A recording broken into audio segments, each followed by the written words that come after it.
Hello friends, my name is Dethan. I do makeup. Today we're going to be talking about the basics of makeup, a natural everyday look that you can do 15 minutes. Granted, this video is going to be much longer than 15 minutes because I'm going to be going in depth on what I'm doing and why, so that way you can hopefully have a confident understanding of what you're doing when you go to try this on your own. To get started, all we're really going to need some concealer, a foundation, a powder, a medium brown or beige eyeshadow, like a grayish eyeshadow, taupe, if you will. And a little bit of self-confidence. I believe in you. I hear people say they can't do it all the time. Yes, the fuck you can. My blind ass can manage to do a fucking cut crease, whatever. You can figure out foundation. So I have already applied a little bit of serum. I've gone in with the Dauphin Skin Matte. I don't know if they even make this anymore. It's so old, but it is a nice product. And for a mattifying serum, it does not pill under foundation, which is more than I can say for all of MAC's skincare. Anyways, I had to read them a little bit. Just a little bit. So first thing I'm gonna do, which you're probably not gonna have to do, is conceal my hyperpigmentation. I, unfortunately, was cursed with cystic acne when I was a teenager. And excuse me while I look for my concealer brush. You guys are currently sitting on what holds all of my makeup brushes, so everything is literally jumbled in a pile right now. So I'm going in with, don't judge me. It's dirty as fuck. It's dirty as fuck. It's so gross. This is the MAC Studio Fix Conceal and Correct palette. This is the one in medium deep, which means I'm going to be going in with the shade NC40, which is the lightest one over here. These palettes are actually excellent once you understand color theory and you know. There was a bug on the wall. You know, once you understand color theory, and I'm looking behind you at the mirror here, so excuse me if I'm not making eye contact. I can't see myself right now. These are excellent for like an on-the-go situation. I always have this in my bag, just in case if I have to make any touch-ups, because I do mix, obviously, a million of the different shades here. Now, one thing about MAC is everything from them is very orange. Everything from MAC is orange. Every complexion product is orange. So when it comes to things like color correcting, their products are excellent. I do find, however, that most people get matched in the wrong shade at MAC. A lot of what I did when I worked at MAC was correcting previous MAC artist mistakes when it came to shade matching. Because generally speaking, when you are wearing the correct foundation shade, I'm going to be so for real, if you put a full coverage foundation that actually perfectly matches your skin, you are probably going to look a little washed out, a little pale, a little dead. Because we have a lot of natural discoloration in our skin, on our eyelids, under our eyes, around the nose, around the mouth. So doing a full cover situation like that and getting your shade perfectly right, you should look a little ghostly. And most people think that they have to go darker than they actually do. And that creates the illusion of warmth in the skin, when really what you're wanting is like a little bit of blush. That's really what's gonna save it. A little bit of blush, some strategically placed bronzer, not that fucking stripe of poop down the side of your face, but some bronzer on the high point, across the forehead, dragged across the nose, a touch of blush through the cheek. That helps achieve it. Okay, decently happy with that. The NC40 is actually just a touch light for my skin, but in areas where I'm correcting, I both want to correct the tone and I want to brighten the area. So like here, this is really blue. Dark spots have a lot of blue and a lot of green, sometimes depending on your skin tone, purple. So when you look opposite the color wheel of those like really cool toned colors, you normally want to go anywhere from a yellow to an orange. or anywhere in between. For my skin tone, like a medium to medium deep skin tone, most people are going to get away with like a dreamsicle orange. That's like the best way to describe that color. That's usually going to be what's going to help to correct your hyperpigmentation. Now, when doing this, again, if you don't have it, you're not going to have to, but when correcting, one mistake that I see beauty influencers make, which drives me fucking crazy, because how do you have millions and millions of followers, yet you can't even do makeup correctly? It's always driven me crazy, just like beauty influencers using bronzer, warm tone bronzer, and calling it contour. That's not sculpting, that's not contouring. And that's why you guys have poop streaks down the side of your face. Anyways, one thing a lot of them make the mistake of is not setting their color corrector before putting on foundation. It drives me crazy. If you do not set it, it will move. It is a cream product. It is a liquid product. It's going to move around. So if you're trying to keep something in place, like a correction detail, you have to set that with powder before you go in with foundation. So I'm going in with the Maybelline Fit Me loose powder. I believe this is in, light medium? Light medium, 20. Sounds like it would be too light for me, but it's actually not. This powder does oxidize. Oxidation is when a powder or when a product darkens as it dries, or the longer it sits, it darkens. A lot of foundations will do this. A lot of matte foundations will do this, especially when it comes to foundation. It's kind of the opposite of hair. Like if you think of blonde hair, it always looks darker when it's wet, and then when it's dry, it brightens up. It's kind of the opposite with foundations and like liquid products. As they dry, they actually darken. They look lighter when wet. So I'm just setting that in place with some of that powder. I'm not sweeping or dusting the powder on. I always recommend pressing your powder into product. If I go in with that brush with powder on it on top of wet cream, what's going to happen is part of the brush that's sweeping in is going to pick up product, and the side of the brush with powder on it is going to lay down product. So I'm going to be setting in creases and streaks into that area, and I'm just going to have to remove it and start again. And don't worry if it looks like it's too much powder. You can dust away the excess later, but when you're laying it down, that first initial set, it's really important you only press that in. Now that that part's done, this is essentially where most of you are going to start joining in. We are going to go in with our foundation. Now, I have already mixed on the back of my hand my foundation concoction. I used to have to use multiple, like 4 different shades to get the correct shade because I have an olive undertone, and it's very, very hard to match an olive undertone. So I'm going to go in with a MAC 170 brush. This is a semi-domed, dense foundation brush. What I like about this brush, it almost acts like a makeup sponge. So it will hold product within it, but as you pounce and stamp that brush, it's going to deposit product as if it were a sponge. The reason I'm going in with a brush rather than a sponge is I have more control over the coverage with this.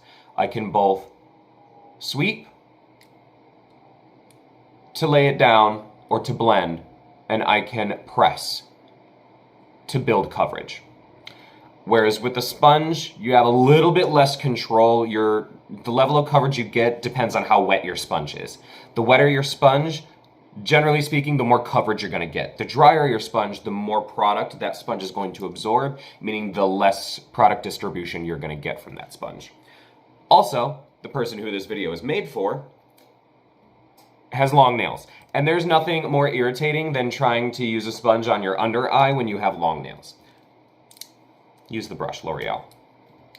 So, kind of started there. I did kind of apply a little too much product there, so I'm going to take my finger just to pick up a little bit of that product. Now you can absolutely use your fingers. The reason I go for a brush is you're just gonna get a little bit more of a consistent application versus a finger. But again, it really all depends on how much coverage you would like.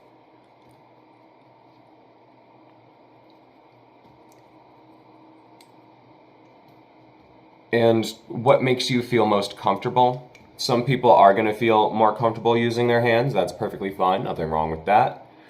I think about half of last year, I was doing my entire face with nothing but my fingers because I didn't want to wash my brushes.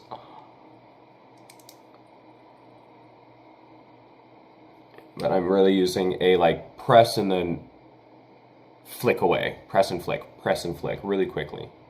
And I am taking that up to the under eye.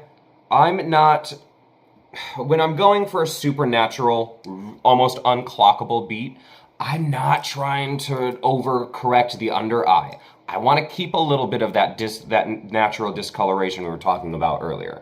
You know, keeping a little bit of that like sallowness under the eyes. I have a little bit of redness around the nose. I do like to erase that, but that's just me wanting to fucking look like an ethereal creature.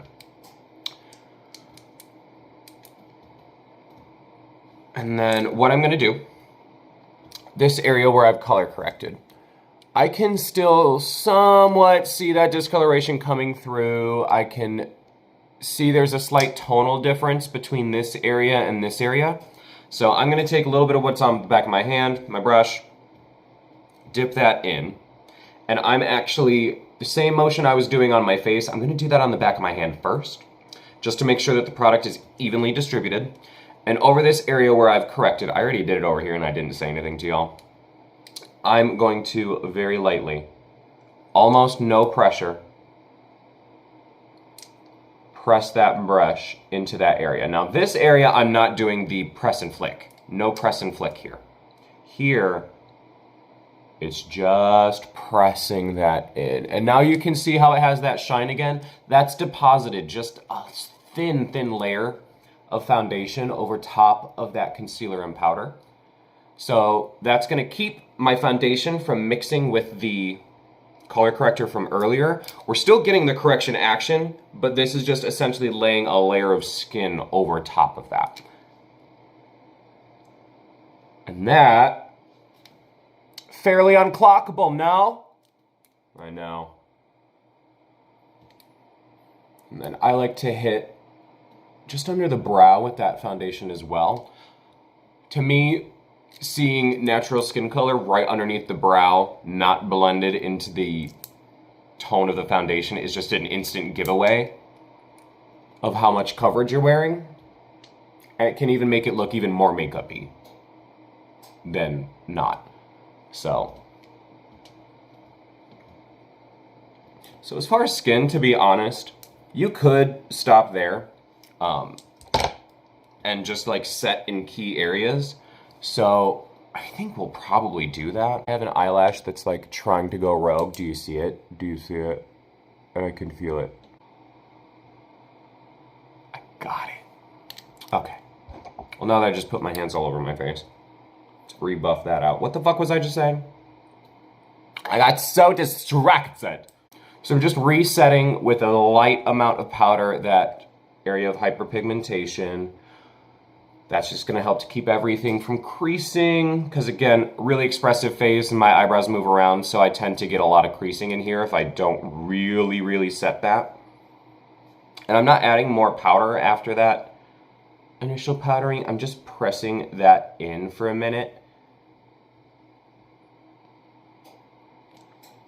All right, I'm gonna go back to my MAC 150 brush, dip into my powder, tap out the excess.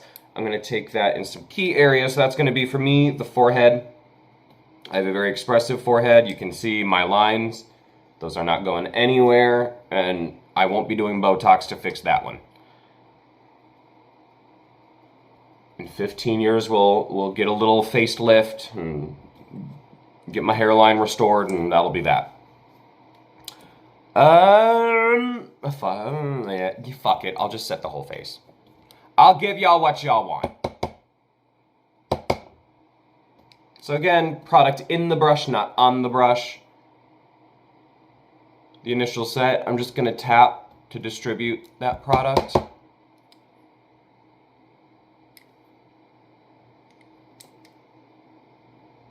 And now I can start really bouncing all of that powder into the skin. Now, even though I'm dry, I like a lot of powder. Again, I don't want my shit to move, to smudge, to crease. I don't want to have to babysit my makeup all day long. That's just not for me. Now, I will teach y'all one of my favorite tricks. If you are, this is really good if you are an oily person who wears matte foundation, powder, mattifying setting spray. Take a little bit of a hydrating foundation. So I'm just gonna take one more pump of my NC38. I, this time, am going to grab a makeup sponge. I'm gonna wet that with some of my Fix Plus here.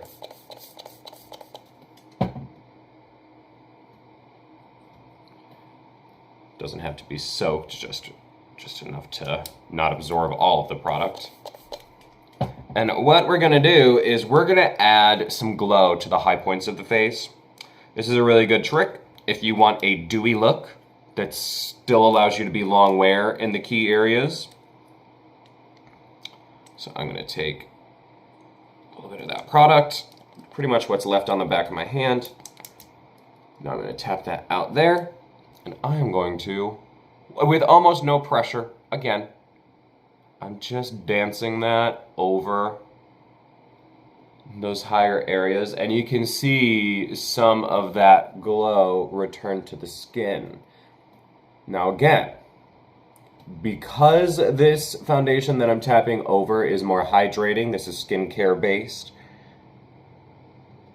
this is only going to get glowier and glowier as it absorbs moisture from the air. So don't feel like you have to lay on a whole, like, another layer of foundation. We're barely adding anything to the skin here. But it's just gonna give us that little extra bit of glow. And there was cream blush in this sponge. So I'm now a little bit more pink than I should be, but that's whatever. I'm not going anywhere. I'm not mad at it. So from this point, you pretty much have the skin down. You could add some bronzer, some blush. I am gonna do, if I can find it, a teeny touch of some blush here. So I'm gonna be using the MAC Mineralize in Sweet Enough. Naturally Flawless is also another really, really good one for a like next to nothing blush. This does, as I said, next to nothing, but that's what I want. I don't want, especially when I'm doing boy makeup, I don't want it to be like, oh, I like your makeup. I want it to be, oh, you have really nice skin. I'm just gonna apply that just in the higher points of the cheek, sweeping back. I don't like the trick of like smile, put on the apple of your cheek, because watch. Look at how far down that is. That's damn near in my beard. I don't want to blush there. I want to blush here.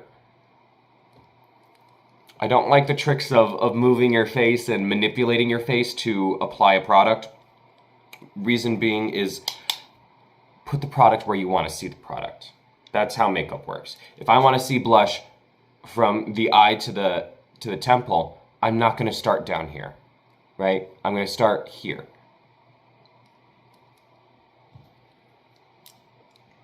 That just adds a little bit of color. I'm going to sweep that up towards the nose just a little bit, what's left on the brush. Like I said, this is a next to nothing blush. It's really the in person that this has the true effect, but it just brings the illusion of having blood in the face again. And some warmth and some life behind the skin. Now I do have some smudge eyeliner that was left in my lashes. It's impossible for me to completely clean out eyeliner from my lashes unless I spend like 45 minutes doing it. I know, such an annoying problem. Such a fucking like, oh, you have good eyelashes? Fucking good for you then, bitch.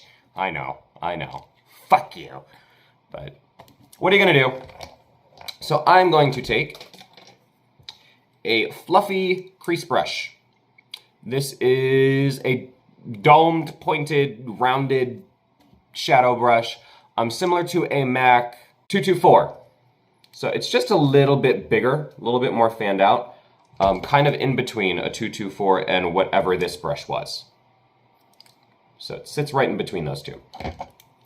I like this kind of I like this kind of brush for just getting washes of shadow across the eye. Not super great for fine detail work, or you can use this for blending. This is where we're gonna kind of delve into color theory a little bit. I am going for an eyeshadow that matches my skin's like natural discoloration that we were talking about earlier. Like the discoloration around the eye that I get, that slight, see how it's slightly more taupey, more grayish, a little bit deeper, less, I guess, warm in tone. So generally speaking, for most people, you're gonna be anywhere between, and these are all MAC eyeshadows, Omega, Sandstone, Coquette, which is what I have here today, Espresso is another really good one. And there was one more slightly deeper grayish that I can't, Wedge. Any of those 5 eyeshadows are really good ones to look at. For my friend L'Oreal here, you would probably want something like Espresso. Has a little touch more warmth to it, but still deep enough that it would still give you definition. Because right now, the skin looks good, but the eyes, my eyes kind of look stuck on. They just kind of look out of place. They're missing a bit of tone. They're not married into the rest of the face. So I'm gonna take that Coquette shade. And the way I'm gonna load my brush, I'm gonna kind of roll it in the shadow. Just to make sure like the whole thing is coated. Tap it off. And you saw how that, hopefully you saw how that product just flew off. I don't like to have product on the brush. I like to have product in the brush. That way you get a more controlled and consistent application. So I'm starting at the outer corner of the eye. That's usually where I want the most definition because I want to create more lift to my eye. I have very doughy eyes. Doughy almond eyes. So I want more of that lifted situation. And I'm just dragging that across the mobile lid up to the crease a little bit. I want to get most of the product off of the brush on the eyelid before I get to the crease. Because I don't want to blend that too high, because then it's going to necessitate me creating even more depth towards the lash line. Highest place I'm going to blend that out is this outer crease here. And again, so long as you get the shade that matches your eyes discoloration, you're not going to have to get really close. I'm 3 feet away from the mirror right now with lights shining in I can barely see myself. I do this look every day. It's genuinely so easy. So again, same thing over here. Start at the outer corner. I'm just going to go by feel here. Cross the eyelid. I'm kind of turning the brush and spinning the brush as I apply, so that way I get all of that product off. Coming to this outer corner again. Now I can open and look straight ahead. Whatever's left in the brush is just going to blend that up. And then windshield wiper that through the crease. Beautiful. Next thing, one of my secret tricks. Some more Fix Plus. Or a hydrating setting spray of your choice. I just prefer Fix Plus. But again, this isn't even like fully Fix Plus. This is a little concoction of my own. And then I'm going to take a brow spoolie. I'm going to run that through first my lashes. That's going to remove any of that eyeshadow or powder that may have gotten in the lashes and lightened them. You see how that already just made the lash line look deeper? And I haven't even applied anything. I've just removed product from my lashes. And then through the brows. And that's going to do the same thing. That'll de-ashify your eyebrow hairs.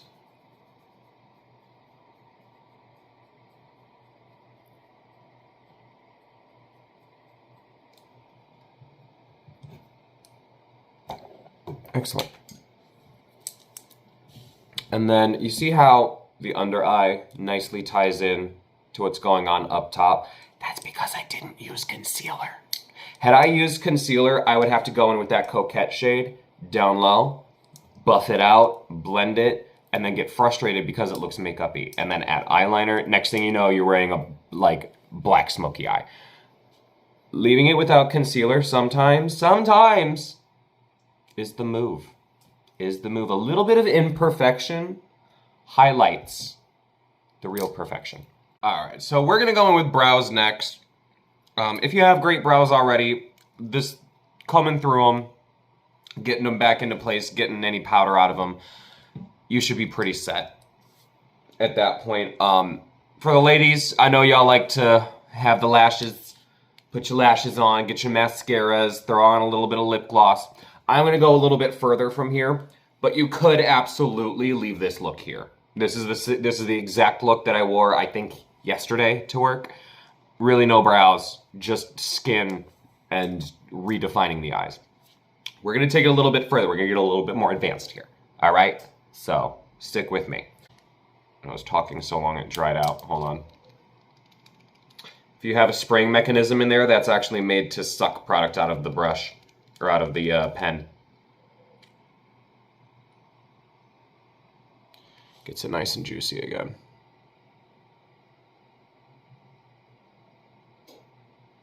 Just gonna draw in some little hair strokes. Now when it comes to these brow pens,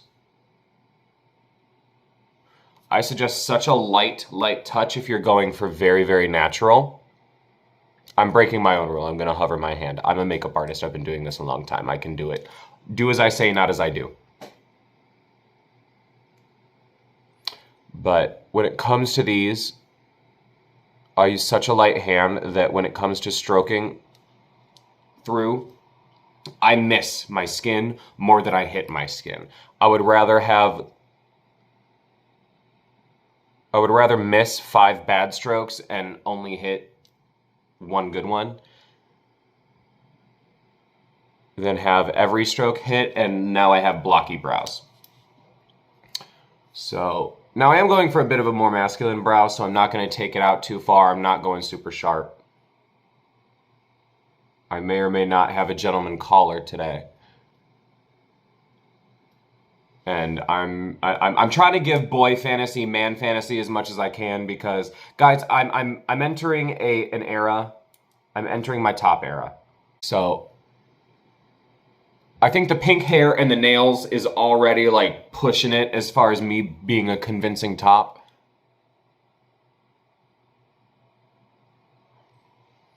Okay. Now we have to do the hard brow. Usually for most people, if this is your dominant hand, the opposite side of your face is always going to be the harder side to do. Oh, good burps. Perfect. Now matching this brow, because this brow actually sits higher than this one. So I have to lower this even more.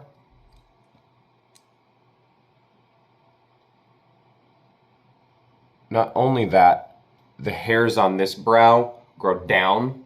They kind of go whoop. Whereas this one, these go whoosh, straight out. So it's also like keeping it convincing is following the way that your hair grows. If your hair grows down and you're sweeping up, it's gonna look really makeup-y. It's not gonna be convincing. It's not gonna be like, oh, you have really nice brows. It's, you did your brows really well, you know? So again, I am breaking my own rules here. I usually don't suggest emoting when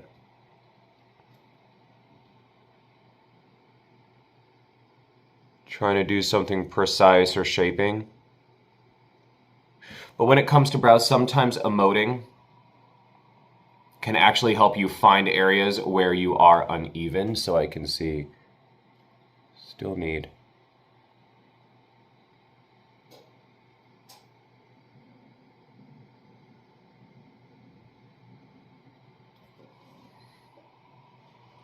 Okay.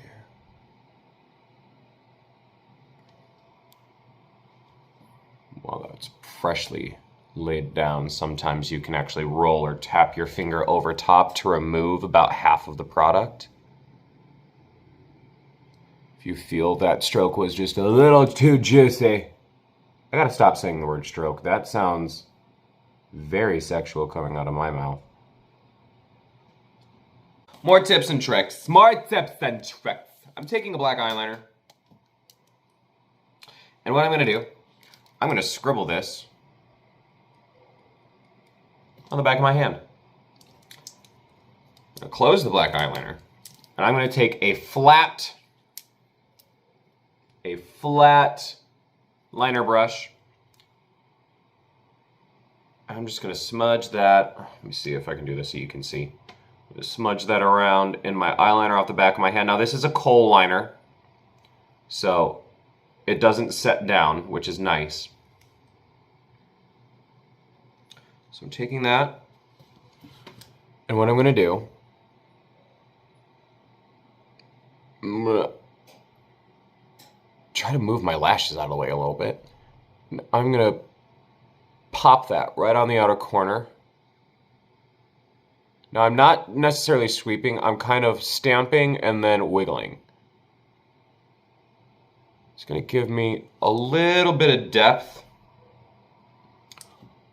a little bit of extra depth along those lashes without me having to fully commit to like a liner. And then when you do that, it tends to push your lashes down, so I just like to take my finger, wiggle and push those lashes back up. You see how much deeper and richer that lash line looks now, especially compared to this one. It's those subtle things that make a really big difference. A lot of people think you need a lot more makeup to achieve like a drastic result, when really it's the subtle nuances of technique that really make all the impact. Yeah, and that lifted that eye so much already, and this is my like droopy eye.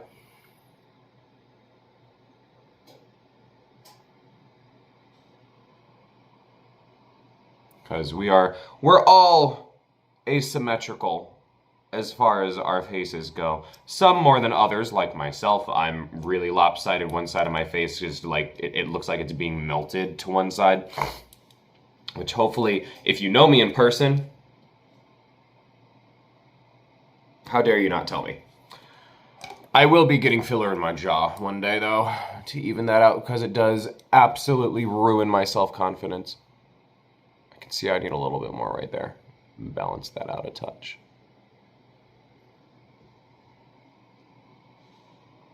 Beautiful. All right, let's add a touch of highlight, and I think we're about done. So another reason that I put that little bit of hydrating foundation on top of the cheekbone is twofold. A, yes, it's gonna add a natural hydrated glow to the skin, and it's gonna pull moisture into the skin, so it's gonna get even more glowy. But products like the Fenty Beauty Diamond Balm will not stick to a non-tacky base. Will not. 0% chance. A powdered base, this over top of the Fenty foundation, the matte one, not happening. It's not gonna stick. You need something with some tack to it, which is why I like using this trick, because I will apply that to the areas I want to highlight later on. Now, I wasn't planning on putting highlighter on, but fuck it. If I'm gonna glow, I'm gonna glow. Usually I will do this step before I do brows. Reason being, this is now gonna get into the brows, it's gonna get into the lashes. I'm not scrubbing. I'm letting the brush do what it does. And that's gonna stick so much better than if it were on top of a matte foundation. And it's gonna lay a lot more consistently, less patchy. When you do this on top of powdered skin, it will oftentimes be quite patchy and only stick in certain areas, and then you have an uneven highlight, and nobody likes that. I mean, you could go in with your fingers with this, but that's going to apply a lot of product, and it doesn't look good when you overload on this product. This is one of my all-time favorite makeup products. I know it sounds like I'm dogging on it right now, but this is a product that's best used by, like, experienced artists. The everyday person is not going to know how to maximize their payoff with this. But that's why I'm here, to help you maximize your makeup potential at home. Last thing I'm going to do, I'm going to tie my mouth into everything. I'm going to take a little bit of this Fenty gloss. I know it looks crazy. I like to add a little bit of concealer and a touch of black to my lip glosses. It just adds this little bit of beige correction to it.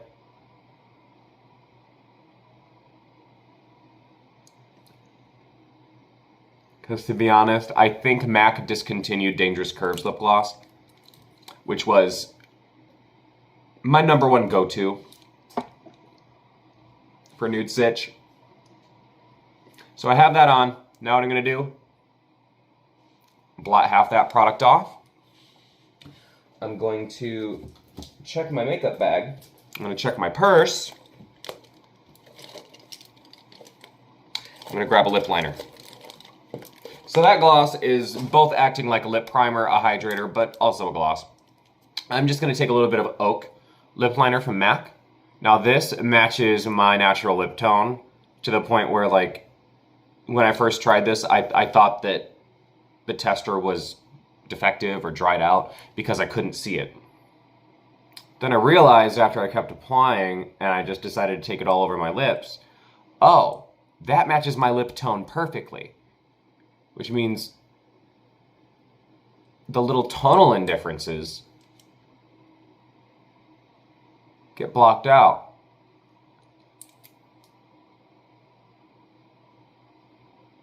So for a boy beat, this is like my go-to sitch.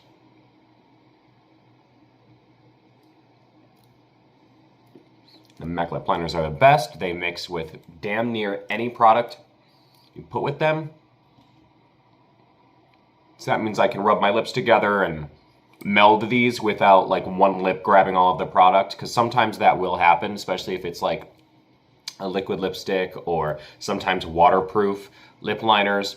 If you try to fill the whole lip in and you go like that, or you roll your lips, your bottom lip will pull all of the product off of your top. That won't happen with MAC liners.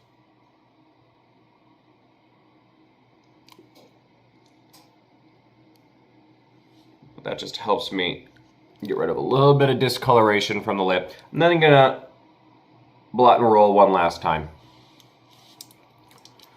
just to give it a little bit more sheerness. And that, my friends, is pretty much my everyday makeup routine. This is what I wear to work damn near every day. Varying degrees of highlight. I may not do the highlight, I may not do the brows, I may not do the lips, but the skin, I always do. So I hope you learned something. I hope it was helpful. If you want to see more, let me know. I'm probably going to record for you guys like a smoky eye tutorial soon here, because smoky eyes is what I'm known for. And you need to learn how to do it the Deethan way, because Deethan does really good smoky eyes. So anyways, I hope you're having a good new year. Don't blow anything up. Don't shoot any CEOs. Don't do it. You know, smoke grass, eat ass, get cash. Bye.